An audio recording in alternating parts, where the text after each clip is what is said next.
everyone, and welcome to this episode, the leadership one, of the Women Talking About Learning podcast. I'm Andrew Jacobs. Leadership is a topic which we still fail to pin down. It's top of the agenda for many people in learning development, and something that we seem to need to do better.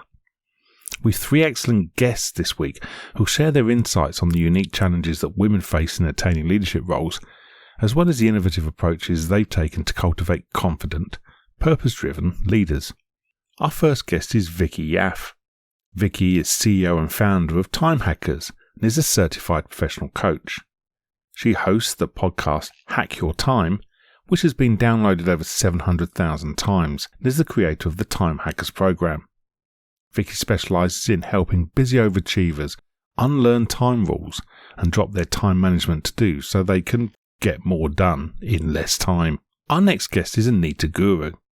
Anita is founder of The Mind Coach, is an experienced mindset coach, psychoeducator, and motivational speaker with nearly 2 decades of learning, leadership, and organisational development experience. This has been in organisations such as Deloitte, Centrica, and Coca-Cola. She's featured in Vogue magazine, The Mail on Sunday, The Telegraph, The Times, and on BBC Radio London. She also serves as a trustee for the mental health charity My Black Dog and is a published poet. Our final guest is Nidhi Sachdeva. Nidhi is a leading science of learning researcher and advocate in Canada. She wears many hats: evidence-informed learning designer, post-secondary educator and edtech specialist, and teaches in the teacher education program at the Ontario Institute for Studies in Education at the University of Toronto. Dr. Sachdeva co-authors the Science of Learning newsletter and is the current chair of Research Ed Toronto. This is a great conversation which I was privileged to be able to listen to and delighted to be able to bring to you. This was recorded in June 2024. This is Women Talking About Learning. This is Vicky, Anita and Nidhi talking about leadership. Hello Nidhi, how are you? Hi Vicky, I'm really good. How are you doing?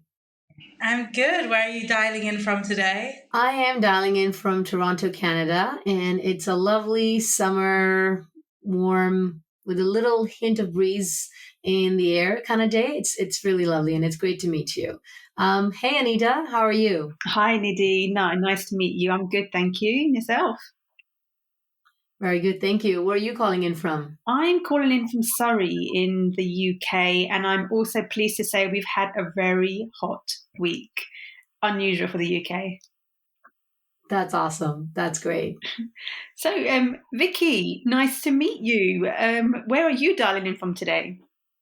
Lovely to meet you too, Anita. I'm in from Manchester as well, so definitely been appreciating the sunshine. Although yesterday, I will say, got into bed, torrential rain. Was that the same in Surrey? Or no, we didn't have any rain today. Oh, amazing. So I'd love to hear from either of you, like what made you want to jump on and speak about leadership? Like why this topic?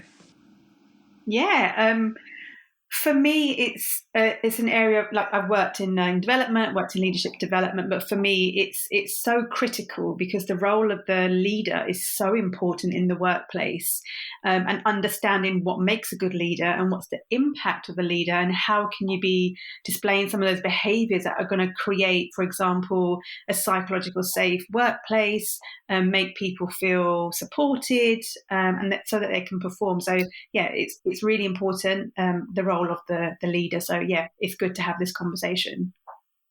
I think that's really powerful and so important. I agree as well. For me, I'm a big fan of this podcast myself, and there's just so many interesting topics, and the diversity that comes in on this podcast is very inspiring. And I wanted to come and talk about leadership because I think there is a certain shift, I feel, in terms of how we could view the leaders of now and the future, and also the role of a very inclusive, a very diverse, from gender, from every aspect of diversity. And I think there's some crucial work that needs to be done, and that all has to start by discussing about it, by being aware about it, by just opening these comfortable discussions and getting just in that space of, leadership of today and tomorrow, where this is really inclusive and very equitable as well, and making the difference to do the good work that we're all trying to do, I think.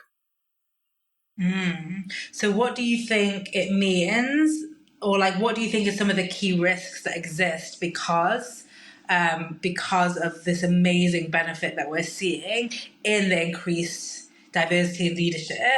How do we fill in some of like the sinking holes, so to speak, to ensure like a smooth transition and we're actually supporting diverse leaders?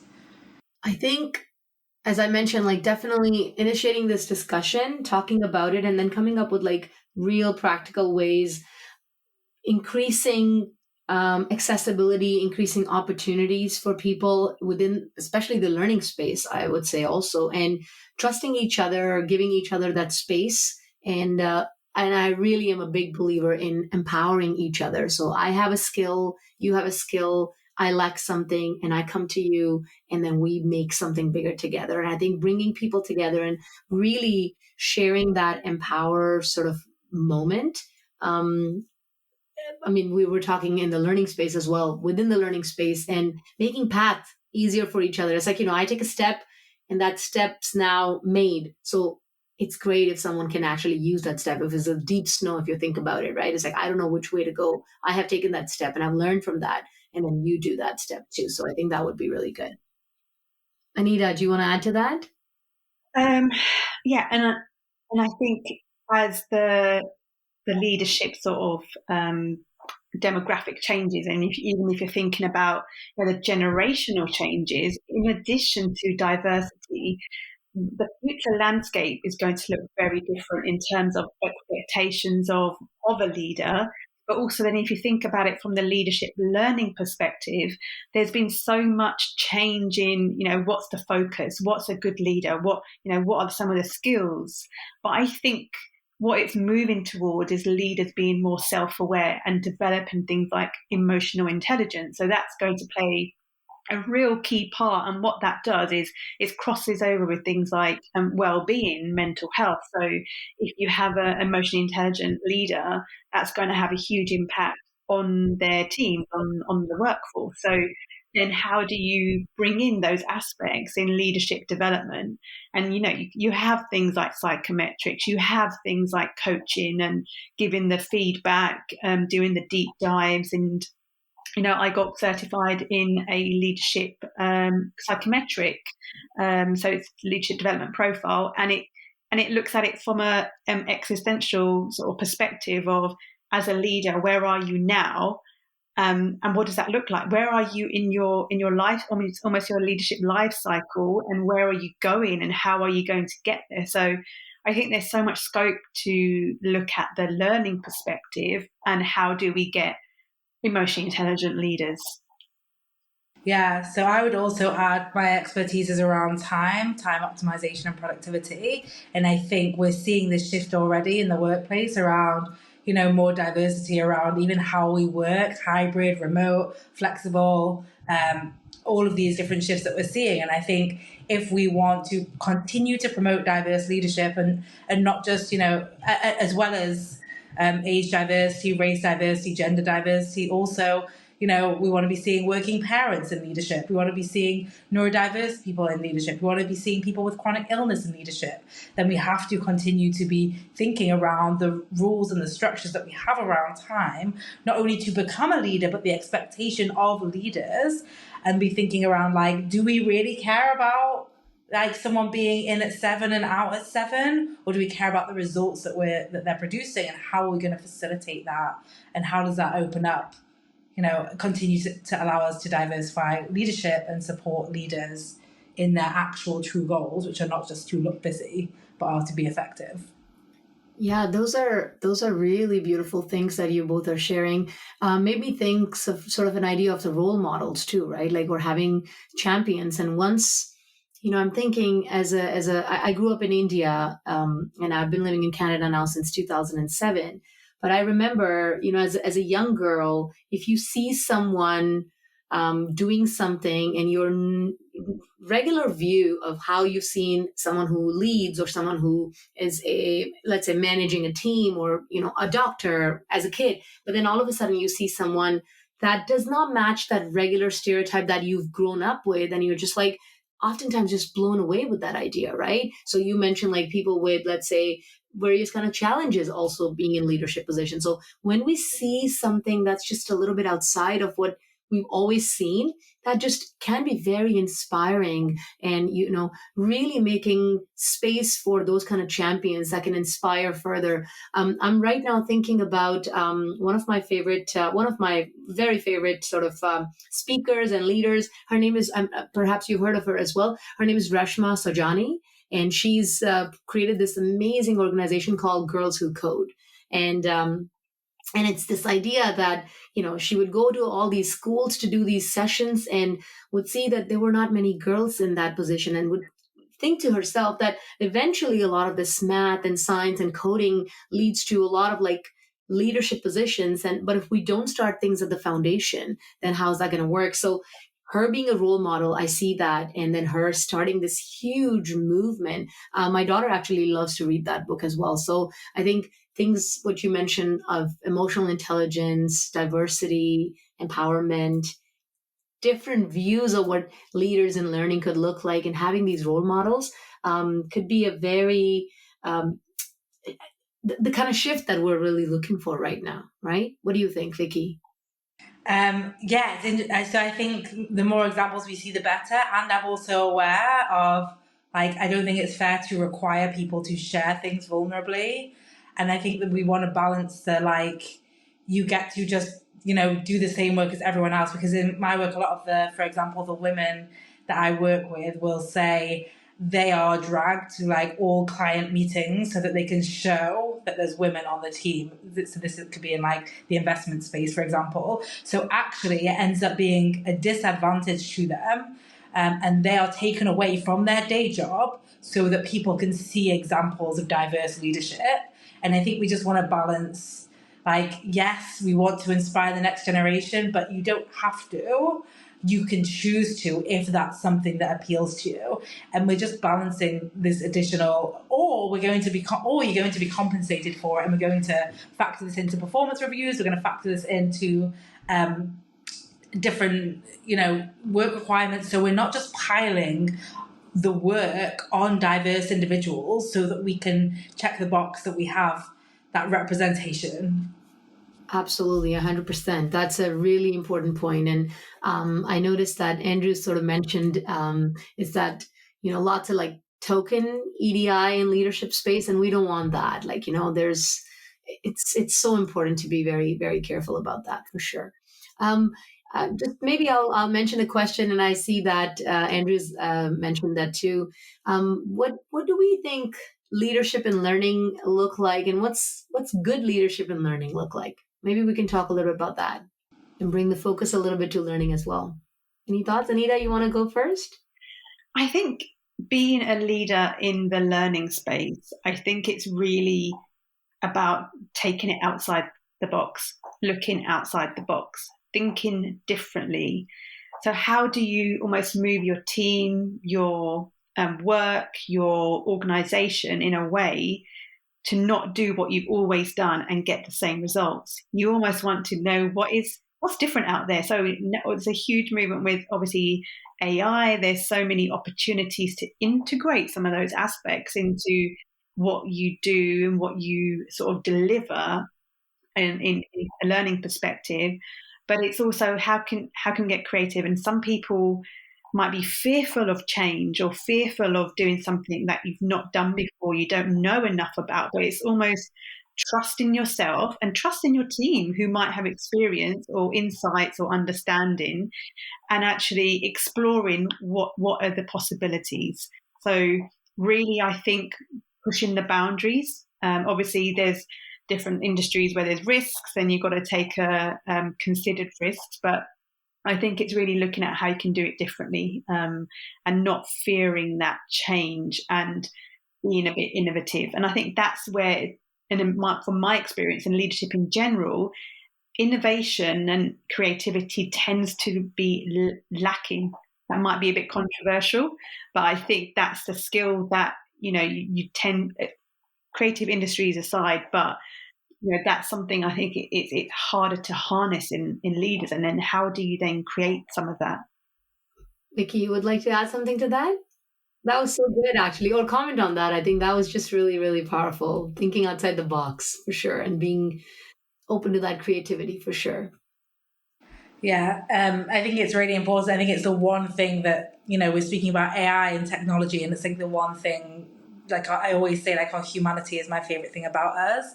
And I think we really want to create spaces for leaders to share more of their humanity rather than more of their perfection. I don't think people need leaders to be perfect and always excelling in everything. And I think learning opportunities provide a natural, easy place for leaders who say, like, this is what I'm choosing to learn. These are the ways that I'm choosing to develop because I understand that I do not know everything. And so how are we, Nidhi spoke about role models earlier. And I think actually, if you are a leader that is not taking learning seriously, then just like sign everyone on your team off to follow suit. So we want to be very mindful of the example that we're setting. For example, I'm thinking about, if you're bringing in, so we'll go and do workshops, for example, around productivity. And if leaders are too busy to come and they don't come, it doesn't matter how effective it is for, the people on their team. The people who are making decisions and driving performance and responsible have signaled that it's not important. And then you are just creating a much more difficult learning environment. So I think if we think about leadership and learning, like, firstly, learning is pivotal to leadership, just like it is to everything. And secondly, how you are learning as a leader will directly influence how your people learn too. So Nidhi, what do you think about that? Yeah, I mean, you said so many amazing things in there, and I kind of like really connected in the initial section when you were speaking was this idea of like this expectation that leaders have to be perfect, right? Like we're getting all this amazing innovation with AI, but humanity is really what is Earth made up of, right? And that's the most beautiful thing about it. As you were saying that, I was thinking, because I've taught as a teacher for a long time as well, and I continue to do that. And a teacher within the learning space in the moment is a leader of, just guiding the path for the students, for learners, whatever level that might be. And I've often found myself, and this was a bit of a journey to go to, is that I don't need to or can't actually know everything. And that's showing that bit of a vulnerability to my learners, right? Or that could be my team, for example, or that could be in that position. So that desire for perfection and then just being at a much higher standard. And again, the token expectation in so many different ways, that's very stressful and that can be very overwhelming. But if we just brought it back to the human part of it, as you mentioned, Vicky, I think that's amazing. And that is extremely important, showing that vulnerability in leadership while also showing that we empower each other through collaborations, through being flexible and discussing things with each other. And I think that's sort of what my mind went to when you were sharing. I often also think about things like, just really ethical leadership as well. Like, good leaders would operate with integrity and ethical principles and modeling those kind of fair and just decisions and really creating a environment of like trust and respect while just being, the real person as well, rather than I got it all and I can do this all. And I think that's just not always feasible. And I think that ties into what Anita is saying as well, because I think these things are required for creativity. Like, we cannot foster creativity while creating a culture that discredits leaders who fail or discredits leaders who take decisive action or any of those things. Like, if we want creativity, we have to create safety for leaders to be themselves and also to model their humanity, their vulnerability, all of those things. Like, creativity is not perfect. It's not perfect.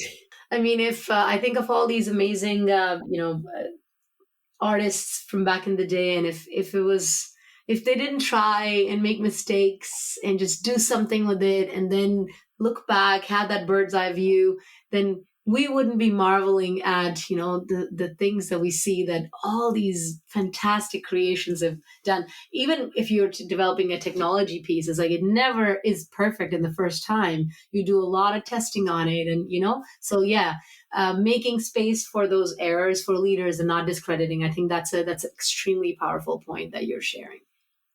And what if it's never perfect, not just the first time, but it's never perfect, full stop? Because I even think that is harmful. The idea that we're going to like create perfect by failing. It's like, no, it doesn't need to be perfect. It needs to be effective. Mm-hmm. And when we're striving for perfect, I think we are shutting down that creativity, that playfulness, that expansion, that failure opportunity, that learning, right? I think when we try to aim for perfect, we actually shut down learning. Yeah, and it was interesting on that point is about making mistakes, as I read about some research where the highest performing teams were found to make the most mistakes. How incredible is that? Love that. Not surprised. Love it. Love the research. Want you to share it with me. I love that. Go on, Nita. I know it's quite interesting where, like you're saying, almost like leaders are almost this enigma. They're like perfect. They get up at 5 a.m. They have done a workout and like 3 hours of work before you log on. And you see these posts and it's ridiculous because real life, okay, yeah, there are people that do that, but real life is you have family, you have kids, you have a wife, you have a husband, you have things that you need to do in the morning before you even hit your laptop. So, and I know leaders can get criticised as being potentially a bit of an extension of management practice. What do you think, Nidhi, about that? Are leaders as an extension of managers? I think that can be a bit of a limiting view if people had that, because I think leadership is about so many things, right? Like, of course, managing has a bit of an authority, has a bit of a power in that word. But leader is so much more of a bit of a visionary, a bit of, let's hold hands together and do this. And giving the tools, giving the resources to your team, to the people, and then letting them do something with it and allowing for that space of creativity. We talked about space of innovation, space of mistakes, and then doing it together. And I think for me, I think leadership is a little bit more powerful idea, not power from the perspective of like the hierarchical power, but more power that you could generate together as a team.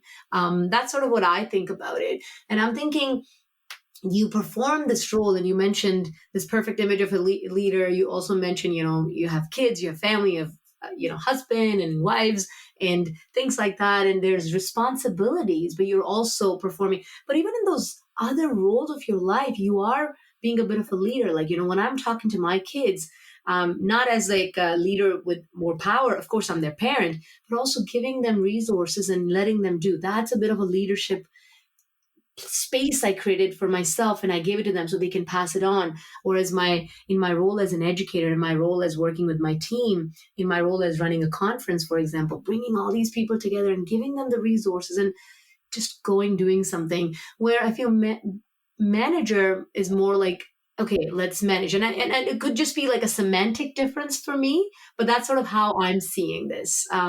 Thoughts, Anita and Vicky, whoever wants to go.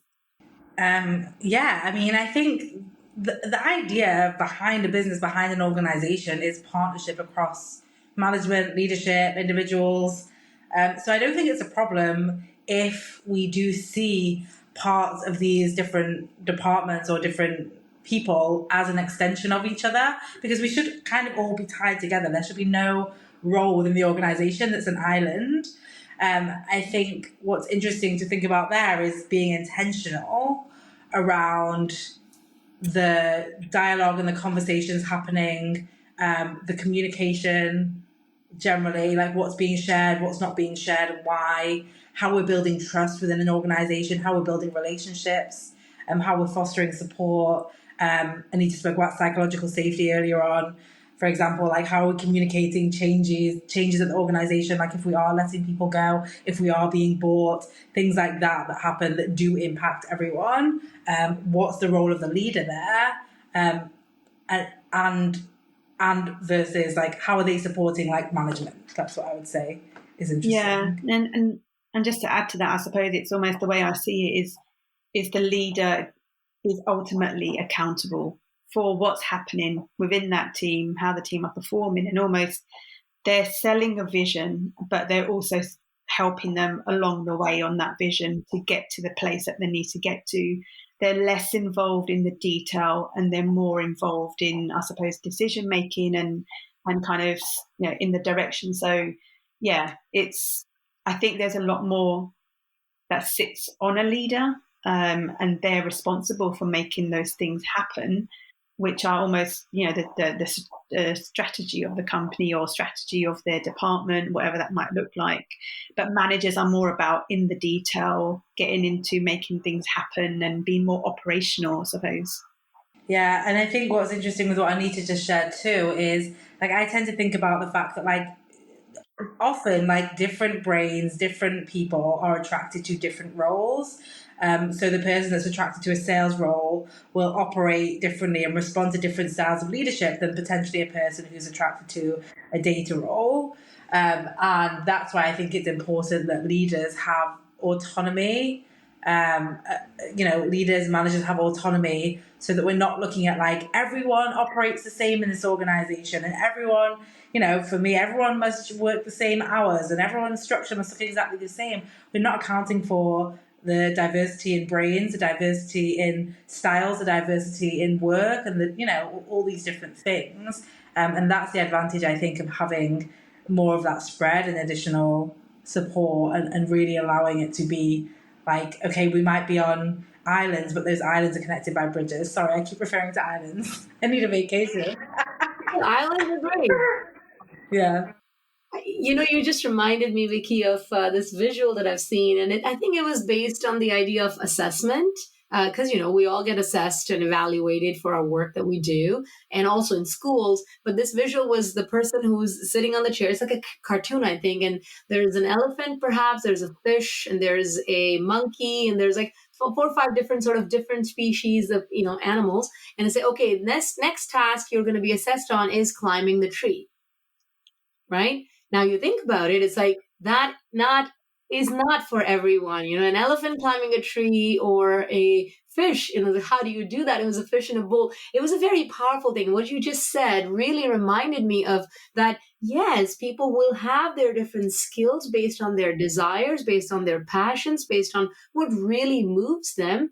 And I think as a leader, to be able to see that and to be able to make space for that autonomy, to be able to just setting them up for success, that's such an important role of a leader. And then even providing further learning in that industry, in that space, right? And then not putting everyone in that same level of assessment that is totally unfair assessment, right? So it's like, how are we going to be measuring the success or effectiveness or whatever the word we would want to use in this case, because not everybody is actually performing the same task or is at the same level playing field too. So that what you were saying just really brought that visual right in front of me right now. So agreed 100%. It's interesting, even if we do bring it more to learning for a moment, like even with learning styles. So to say like everybody is going to come and join a 90-minute webinar, and this is like how we're spending the learning budget, and this is the goal, how we're going to develop our leaders is going to be by attending a webinar. Like not everyone even benefits learning that way. So how are we ensuring, again, the success of the outcomes versus the task, right? I think about this all the time. Like, we're not selling workshops, we're selling the results of those workshops. And actually, we need to be very clear in how we're supporting people to create those results, which might not be the same for everyone. Yeah, absolutely agree with you, Vicky. And it's just, as you both were talking, it got me thinking about women in leadership. So how are they impacted by some of the things that we're talking about? And I suppose, what are the differences that women might experience as leaders, even in learning? Yeah. So, I mean, some of the differences that I see for women is typically, and I know this is like a common thing that people say, but women, their brains and their to-do lists and what they're managing inside the workplace and outside the workplace. Like if you are going to offer, for example, like a 4-hour training for women at work, like it better be good. Because otherwise, like I've always found that women, I always say if you want, not I always say, but I've just worked in offices where I've seen, some of the most productive people around me be women, be working parents, be people that like cannot stay past 6 p.m. to just like make up for lost time and make up for everything they've done that day. And the hours that they work, they are getting things done. And we want to be respectful of that when we are building out opportunities to learn, opportunities to develop, to not be excluding people who do not have time to mess around, where it might sound really nice to have, there's certain people, there's definitely been times in my career, and maybe for you both too, where I've been like, ooh, a learning day, cool. I can just like, whatever, it doesn't really matter. And there have been other times where it's like, no, like, if you're going to require this time from me, away from my work, away from my family, away from all of this, like I need an ROI. So I think we need to be, I think it's a great thing because I think it benefits everyone, but we really need quality, impactful, results-driven opportunities to learn. And I think women need it more than ever. That's what I would say. I absolutely 100% agree. But if I were to add to this, what you just said, Vicky, is it's the other side that they should be thinking about it like that. But I would also want to say, and I actually really focus on this. This is something I've been doing, I would say, for the last 7, 8 years, since my eldest is 9 years old, and my youngest is about 2.5, just approaching 3. And from since that point on, before that, I had a little bit more luxury of time. There was a lot less laundry to be done. There was very few lunches or no lunches to be packed because you could just order or whatever. With kids, things change. You are responsible in a different way. But that doesn't mean that I didn't continue to do what I really wanted to do in addition to being a teacher. That's also really a big passion of mine, continuing my doctoral degree, teaching, building sort of sessions and conferences and doing my speaking engagements and all that. So what that shift did for me is that I started asking myself, not that I expected it just from the people, but I started asking myself, is this going to be worth my time?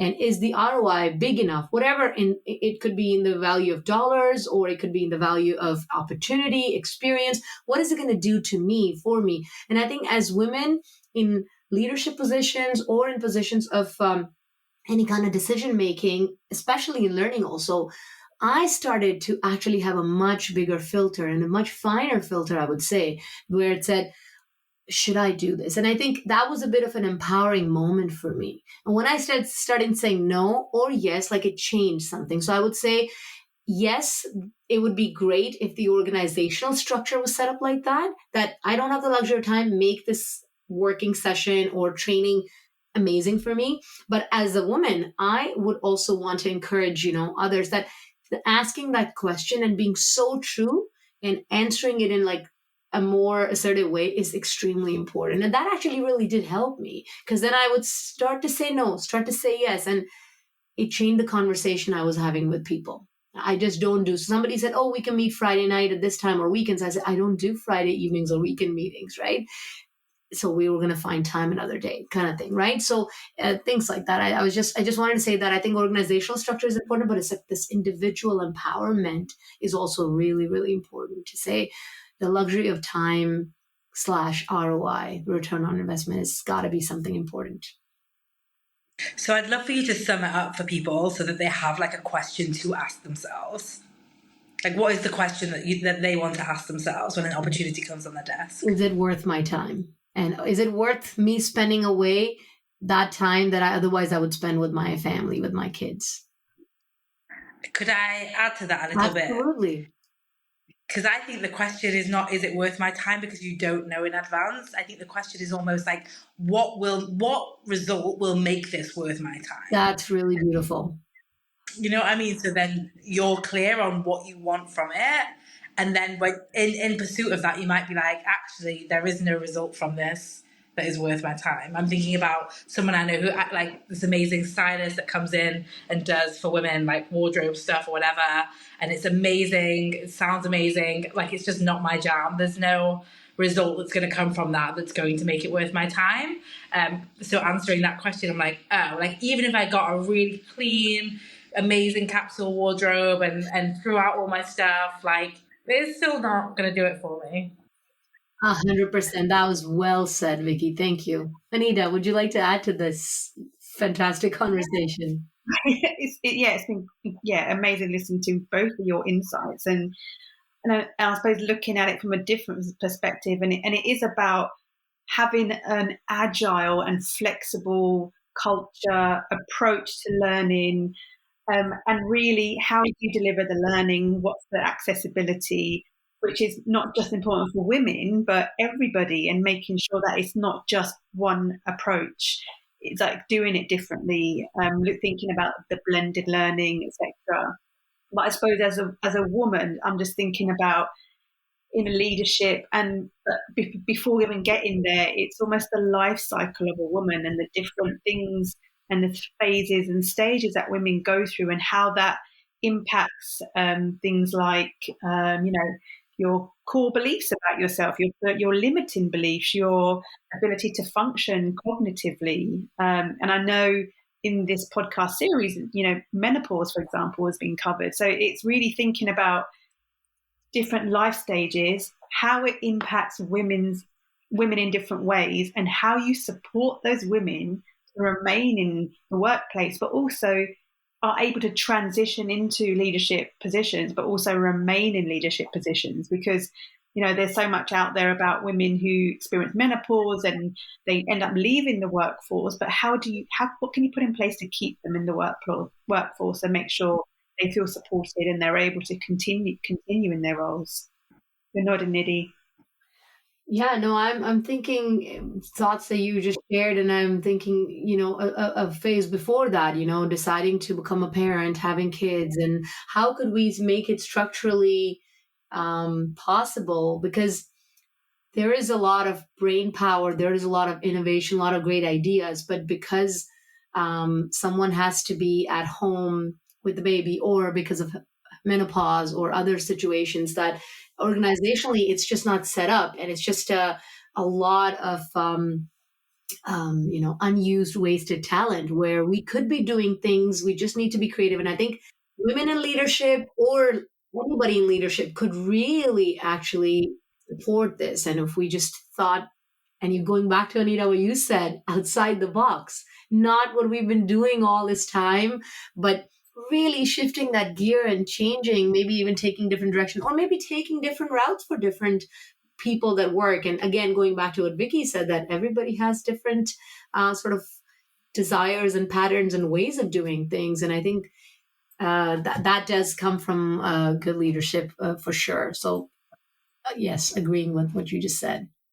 I'd love to close up with like you sharing with each of us maybe sharing any examples that we have of seeing like strong women leadership, inspiring leadership, because I think for people listening to this, sometimes if you're dealing with maybe not a friendly environment, not an inclusive environment, or you feel like you are coming up against a brick wall, it can feel like, what's the point? So I think it would be just really powerful for each of us to share a really strong example that we've seen of women leadership, maybe around learning directly, maybe not, and some of the takeaways that we've had, so that hopefully people leave this episode inspired to continue to carve the way and be the leaders that we wish that we could see. So does anyone have something off the top of their head, or do you want me to go first? Nidhi looks like she's got something. I could go first. I mean, I'm thinking of a tremendous leader named Indra Nooyi, CEO of PepsiCo. And sometimes she's, one of the things that she said is leadership is hard to define and good leadership's even harder. But if you can get people to follow you to the ends of the earth, you're a great leader. And at the end of the day, don't forget that you're a person. Don't forget you're a mother. Don't forget you're a wife. Don't forget you're a daughter. So, but she's done some tremendous work, and I've watched her entire masterclass, and it's like, I'm just getting goosebumps as I'm saying these things too, because, you see this person who's a tremendous leader, and she's funny and she's humorous and she's powerful, and she's also all of the other things that, I identify myself in different roles, for example, and you just get this inspiration and learn from her. So definitely, if folks haven't watched it or learned more about her, read her books, Indra Nooyi, definitely one of my big examples right up there. So good. Thank you. Go on, Anita. Yeah, as you were asking that question, Vicky, what really came to mind is staying true to yourself. And I think being able to do that, staying and being authentic and being unapologetically you, and bringing, not having to leave your real self at the door when you go to work, because that's not real, because everything outside of your work life is going to support you in your work life, the skills, the knowledge, understanding, the experience, and I think as a leader, you're often expected to be this, cut out pro forma, you're like this, you don't show emotion, you don't show vulnerability. But I think being able to do that and show your true self and able to be vulnerable where you can, I think it's an incredible thing to be able to do. And I think that is where you buy people's trust. That's really where you build the trust, build the relationships. People see you role modeling that actually, you know what, even if I have a bad day, I can still be a leader. It doesn't matter. Because in my previous role, there were women that would drop off from going from director to partner because they had so many other responsibilities and had this vision that I have to basically give up my life and dedicate myself to this role. It should not be like that. So it's, you have a life, and it's, it shouldn't be one or the other. It should be a blend. Oh, Anita, that's the perfect segue for me to share about mine too, because it's a practical example. So this is a leader that I had in a role, and I was working in finance, and everyone in the office got an email saying we have to come in at 8 a.m. So we were coming in at 9, and just out of nowhere, everyone's now expected to come in at 8 a.m. And I will preface this by saying I had to sign something when I got the job saying I was willing to forfeit my right to a 40-hour work week. So that's the kind of place we're talking.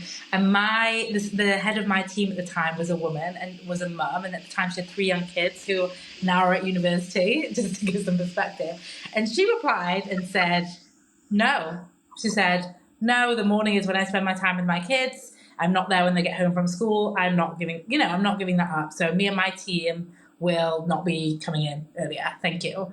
And she was the only person in the whole office that said no, which meant I was a junior that was coming in at 9 a.m. when all the other senior people were coming in beyond. But I did it because I just, even though it felt embarrassing, because I respected it so much for her to say, no, you're not paying me to come in an hour earlier. You're paying me for results. And these are the results. And for sure, I would not be doing what I'm doing now had I not seen that fierce example.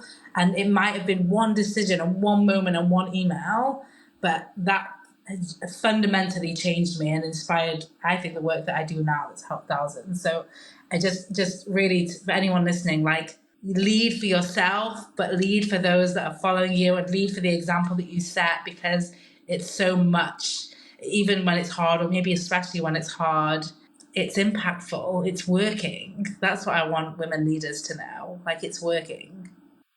That was beautiful. I'll just say that example of being your own advocate and your team's advocate is so, so powerful. And look where it's brought you. And, just to mention this idea that, we don't want to be scared of advocating for ourselves, and that's the other important role of a leader as well, right? Because we're our own leaders too, but also for a team. And you don't know what you just did because it's the right thing to do. But even though it comes with a lot of fear, I may lose my job. I may have a bad relationship with this boss of mine for many more months to come. But if it's the right thing, in your heart of hearts, then advocating is such an important role that all leaders should be doing. And it's great to see, Vicky, that you're doing that. And I heard you say thousands, and I think that's so powerful. Great to that mom who said that. And yes, and this is true. 8 o'clock is a terrible time to leave home, I have to say. I'm like packing lunches and making sure my kids have had breakfast, so they're not going to school hungry. So kudos to that mom, and great. Yeah, I love that example too. And two words that come out for me, it's be bold and be brave. So good. Thank you. Thank you both for this interesting conversation. It's been so wonderful to meet you. I feel inspired. I hope everyone listening feels inspired. Thank you for listening. Thank you, Andrew, for arranging. And thank you both for sharing. Thank you both too. Thanks. Bye-bye. I always take something away from each episode, and there are so many learning points here. A massive thank you to Vicky, Anita, and Nidhi for their time in recording this and for sharing their expertise and inspiring stories. There are tons of links in the show notes for this episode, along, as usual, with contact details for all of our guests. You can support Women Talking About Learning by buying us a coffee. The link is in the show notes. But the best way to help us is to like and subscribe. It really does help develop the audience, and they deserve to hear great conversations like this. We'll be back in a couple of weeks, and next time it's the Workplace Learning one. As always, thanks for listening, and we'll see you again soon.